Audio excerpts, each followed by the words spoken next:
വസല്ലമ തങ്ങൾ പറയുകയാണ്, അതാ ശിർക്ക് പോലെയുള്ള വൻപാപം കഴിഞ്ഞാൽ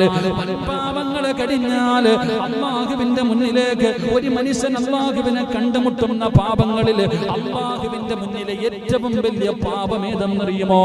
കള്ളുകുടിയും വ്യഭിചാരവും പലിശയും മറ്റുള്ളതായ വലിയ വലിയ പാപങ്ങൾ കഴിഞ്ഞാൽ ഒരടിമ അല്ലാഹുവിനെ കണ്ടുമുട്ടുമ്പോൾ അല്ലാഹുവിന്റെ മുന്നിൽ ആ മനുഷ്യൻ എന്തെന്നറിയുമോ? കടം മേടിച്ചിട്ട് അത് കൊടുക്കാതെ അത് എഴുതി വെക്കാതെ മരണപ്പെട്ടു പോകലാണെന്ന് ആദരമായ പ്രവാചകൻ നബി മുഹമ്മദ് മുസ്തഫ സല്ലല്ലാഹു അലൈഹി വസല്ലമ തങ്ങൾ പറയുമ്പോൾ, എന്റെ പ്രിയപ്പെട്ടവരെ, കടം വാങ്ങിയിട്ട് കൊടുക്കാത്തവരുണ്ട്, അതിനെക്കുറിച്ചൊന്നും കുടുംബക്കാരോടൊന്നും പറയാത്തവരുണ്ട്. അല്ലാഹുവേ, നബി ഹുറൈറ റളിയല്ലാഹു തആല അൻഹു അനി നബി സല്ലല്ലാഹു അലൈഹി വസല്ലമ ഖാല നഫ്സുൽ മുഅ്മിനി മുഅല്ലഖും ബിദൈനിഹി ഹത്താ